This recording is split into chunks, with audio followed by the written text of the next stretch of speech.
عام انتخابات کی تیاریوں کو بریک لگ گئی۔ الیکشن کمیشن نے ملک بھر میں انتخابی عملے کی تربیت معطل کر دی۔ عملے کی تربیت پی ٹی آئی کی درخواست پر رکی۔ پی ٹی آئی انتظامیہ سے الیکشن کرانے کے خلاف عدالت پہنچی۔ لاہور ہائی کورٹ سے نوٹیفیکیشن معطلی کی صورت میں بڑا ریلیف مل گیا۔ الیکشن کمیشن ارکان کا دورہ خیبر پختونخوا بھی ملتوی۔ ارکان کو انتخابات کی تیاریوں کا جائزہ لینا تھا۔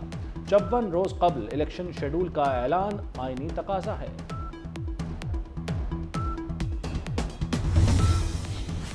الیکشن کمیشن نے چیئرمین پی ٹی آئی کے الزامات مسترد کر دیے۔ انتخابات ملتوی کرانے کا الزام عوام کو گمراہ کرنے کی ناکام کوشش قرار دیا۔ الیکشن کمیشن کے مطابق 8 فروری کو انتخابات کے تمام انتظامات مکمل ہیں۔ ڈی آر اوز اور آر اوز کا تقرر اور تربیت شروع کی جا چکی تھی۔ موجودہ صورتحال میں کمیشن کو کسی طور ذمہ دار نہیں ٹھہرایا جا سکتا۔ الیکشن کمیشن کی سپریم کورٹ جانے سے متعلق خبروں کی سختی سے تردید۔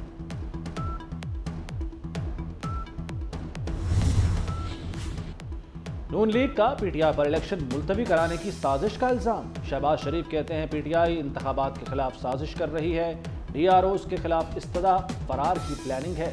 الیکشن میں تاخیر ہوئی تو ذمہ دار پی ٹی آئی ہوگی۔ ملک احمد خان بولے الیکشن کمیشن عدلیہ اور ایگزیکٹو سے آر اوز لے سکتا ہے۔ تاریخ میں دنوں کا وقفہ ڈالنے سے مسائل ہوں گے۔ اور دوسری جانب آپ الیکشن کے عمل کو روکنے کے لیے پٹیشن لے کر جائیں اور آپ کو سرپرائزنگلی اچانک ہی وہاں سے ریلیف مل جائے۔ ہم یہ چاہتے ہیں نہ 2013 کی طرح ریٹرننگ افسران کا الیکشن کہلائے، نہ 2018 کی طرح آر ٹی ایس کا الیکشن کہلائے۔ انتخابی عملے کی تربیت رکنے پر ایم کیو ایم نے تشویش کا اظہار کر دیا۔ فیصل سبزواری کہتے ہیں پی ٹی آئی کو لاہور ہائی کورٹ سے ریلیف مل گیا، چاہتے ہیں اگلا الیکشن 2013 اور 2018 کی طرح نہ کہلائے۔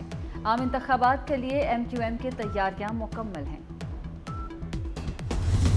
کسی لاڈلے کو لانے کے لیے مجھے ہٹانا، جھوٹے مقدمات میں پھنسانا اور سزائیں دلوانا ضروری تھا، لیکن پاکستان کو کس جرم کی سزا دی گئی؟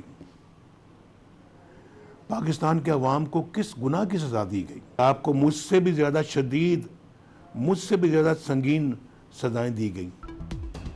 عوام خود جج ہیں۔ 8 فروری کو وہ اپنے مقدمات اور بریت کا فیصلہ خود سنائیں گے۔ نواز شریف نے قوم کے سامنے دل کھول کر رکھ دیا۔ کہتے ہیں لاڈلے کو لانے کے لیے مجھے ہٹانا ضروری تھا۔ یہ سوال سلگتا ہے کہ عوام کا کیا قصور تھا؟ سزائیں دلوانا ضروری تھا تو ملک کو سزا کیوں دی؟ عوام کو کس جرم میں سنگین سزا ملی؟ گھناؤنی سازش کے تمام کردار بے نقاب ہو چکے۔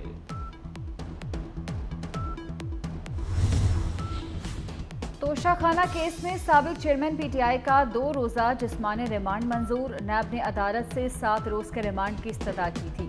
ملزم کو 16 دسمبر کو عدالت میں پیش کرنے کی ہدایت۔ احتساب عدالت کے جج محمد بشیر نے اڈیالہ جیل میں سماعت کی۔ کل سابق چیئرمین پی ٹی آئی کی درخواست ضمانت قبل از گرفتاری خارج ہوئی۔ درخواست خارج ہونے پر گرفتاری ڈال دی گئی تھی۔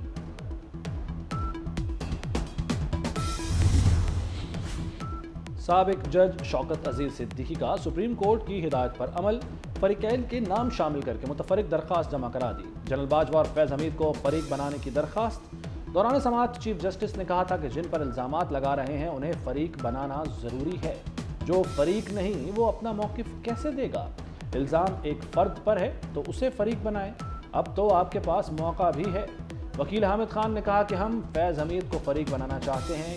اس کی سماعت کل صبح 10:30 بجے تک ملتوی۔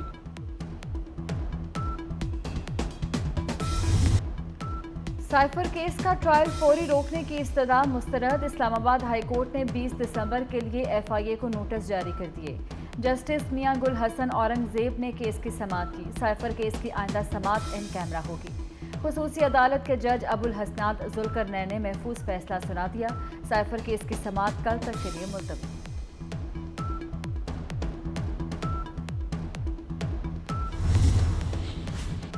وکیل شیر افضل مرود لاہور ہائی کورٹ کے باہر سے گرفتار۔ پولیس کی بھاری نفری نے حراست میں لیا۔ پولیس حکام کے مطابق شیر افضل کو نقص امن کا باعث بننے پر گرفتار کیا گیا۔ 30 روز کی نظر بندی کے احکامات جاری کیے گئے تھے۔